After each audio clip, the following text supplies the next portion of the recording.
Всем привет, народ! Добро пожаловать в очередное видео «Как покрасить», и сегодня я расскажу, как я покрасил лорда вампиров на зомби-драконе. Краски вы можете видеть на экране. Я использовал в этот раз только цитадели Валеха, без Army Painter. Но я пришел к такому небольшому выводу о том, что на самом деле указание конкретных красок не так уж и важно, гораздо важнее само описание принципа, как я высветлял, какими красками пользовался, какого цвета имеется в виду, а не обязательно какой-то бренд. Но тем не менее, что все-таки конкретно сейчас важно, это то, что, как вы могли видеть, я использовал Corax White. Можно использовать любую другую краску или даже просто белый грунт, но это важно, потому что после этого я собираюсь использовать контрасты. И начинаю я с контраста Skeleton Horde, который я развожу вместе с контраст медиумом. Вы можете этого не делать, вы можете сразу фигачить Skeleton Horde прямо из банки, как в принципе Games Workshop нас и учит, но лучше этого не делать по двум причинам. Во-первых, контраст может запулиться, и тогда как бы в каком-то месте будет такое непонятное темное пятно, а в каком-то месте, наоборот, не особо хорошо оно прокрасится. А когда вы делаете два тонких слоя, как завещал Дункан, вместе с разбавленной краской, то таким образом вы можете выровнять все вот эти вот слои красок контраста. Далее все костяные части я высветляю с помощью Dry Brush, с помощью Ushabti Bone и Screaming Skull. Здесь ничего такого грандиозного нету. Следующий контраст это Volupus Pink. Им я прокрашиваю все мышцы, которые видны на этом драконе. То есть идея в том, что это дракон, это мертвый дракон, но при этом у него видны его какие-то там остались мышечные ткани под его шкурой. Таким образом, я здесь уже, как вы видите, я не разбавляю этот Volupus Pink и просто наношу на миниатюру.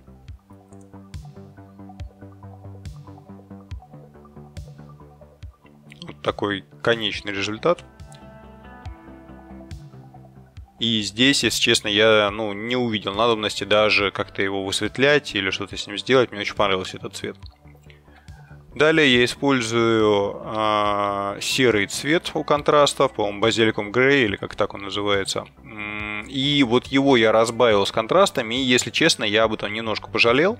Но, опять же, если подходить к данному вопросу с точки зрения два тонких слоя, то получается вот такой результат. То есть мне пришлось дважды пройти все черные части.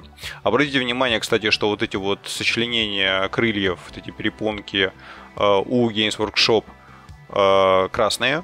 Но мне показалось, это будет слишком много красного цвета. Я посчитал, что лучше как-то сделать как-то это по-другому.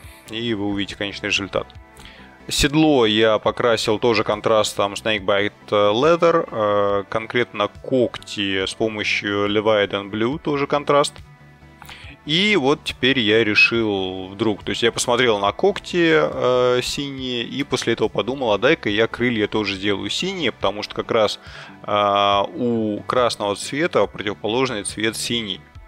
Если посмотреть на колесо цвета, то таким образом мы создаем какое-то противоречие цветов, и когда это сделано более-менее грамотно, я не говорю, что у меня это самым идеальным способом реализовано, но это очень так дополняет миниатюру.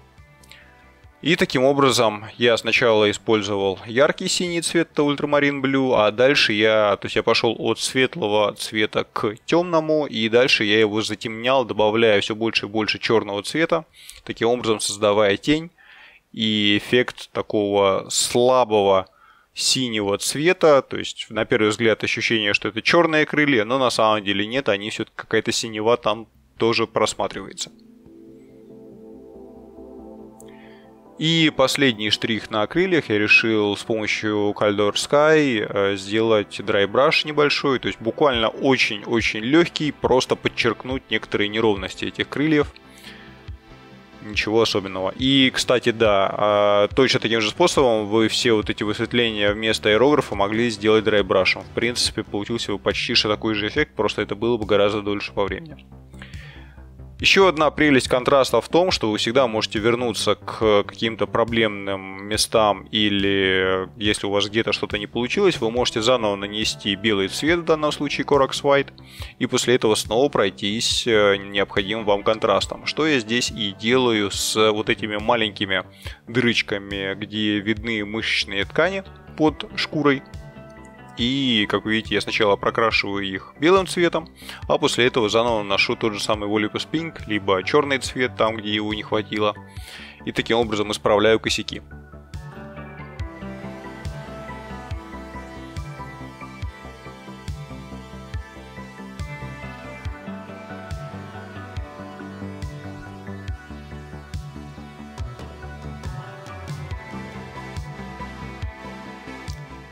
Далее уже я снова делаю некоторые высветления на тех же рогах и вообще на других частях костей, костяных частей именно с точки зрения вот просто банально показать какую-то текстуру. То есть если вы сейчас обратите внимание на то, как работает у меня кисть, я делаю все мазки в одном направлении, стараюсь сделать их тонкими, таким образом показываю некие какие-то такие неровности этих самых рогов, костей и так далее. Ну и кроме того, также, как вы можете знать, минус аэрографа в том, что он может случайно нанести какую-то часть краски на детали, которые вам не нужны, и таким образом вы также можете это вот исправить, высветлив те же самые кости с помощью Screaming Skull, покрыв эту синеву, которая была, пока я красил крылья.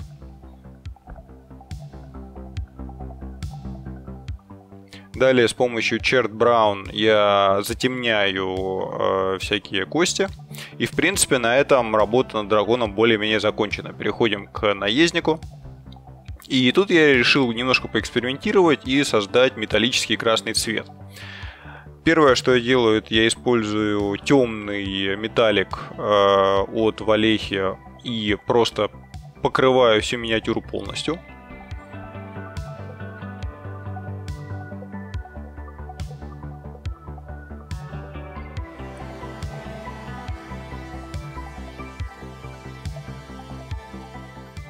А далее по принципу Zenithal Highlight я делаю высветление аэрографом только на верхних частях данной миниатюры с помощью цвета Silver. Таким образом, самые вот верхние части, наплечники, рога, всякие шлем, они гораздо более яркие. И дальше здесь очень важный момент. В несколько тонких слоев необходимо нанести красный цвет. И я выбрал в данном случае Scarlet Red. И я считаю, что я здесь немножко накосячил, я слишком слабо разбавил данную краску здесь, и она по факту одним слоем перекрыла металлик, то есть свечение оказалось очень-очень слабым. Не повторяйте мои ошибки, вместо этого нужно просто разбавить сильнее было краску, быть более терпеливым и нанести несколько слоев. Но сразу скажу, что данная техника доступна только с помощью аэрографа, то есть с помощью кисти, но это очень проблематично будет сделать. Возможно, но сложно. И вот такой результат у нас получился. А дальше тут уже мелкие детали. Золото я ношу с помощью Liberator Gold. Если честно, это мой самый любимый металлик. Я удивлен, что он точнее металлик именно золотой. И я, если честно, удивлен, что он именно от Games Workshop, потому что у меня что-то с металликами Games Workshop, какие-то проблемы постоянно. Серебряный я использую Chainmail Silver. Разумеется, вы можете использовать и тот же серебряный, который вы наносили до этого аэрографом. Я бы мог его также использовать, но вот у меня он был под рукой, поэтому я решил здесь еще и Chainmail Silver добавить.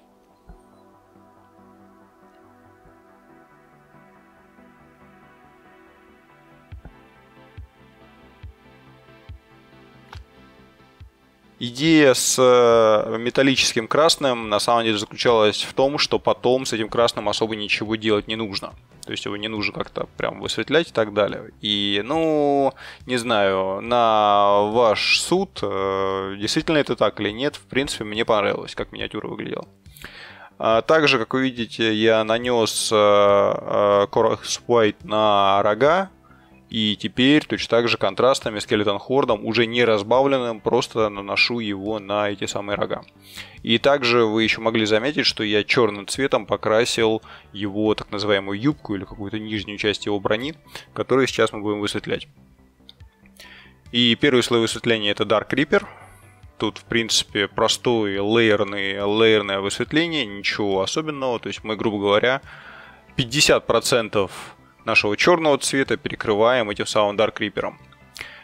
Также я покрасил лицо, там буквально подбородок виден у этого лорда, и я покрасил его Corax White, и после этого нанес Apothecary White.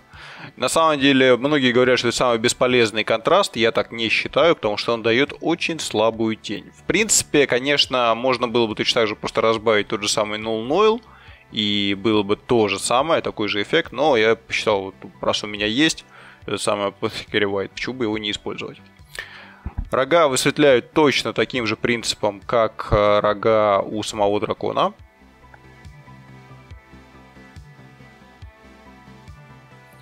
И с помощью Rust Grey или Rust Grey, кому как удобнее, я делаю уже Edge Highlight на вот этой черной части брони.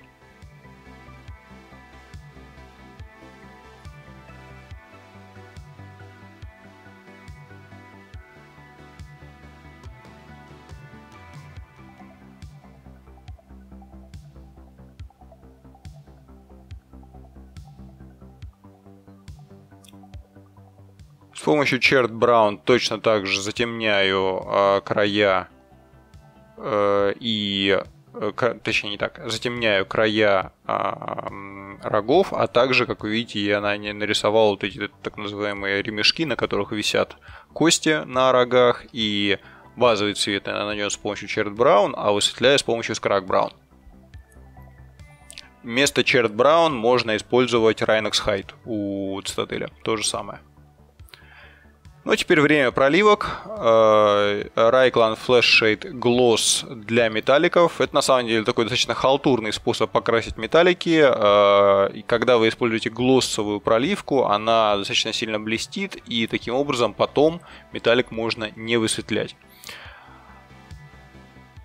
Null Noil я использовал обычный, просто банально потому, что не нашел свой глоссовый Null Noil, куда-то он у меня делся.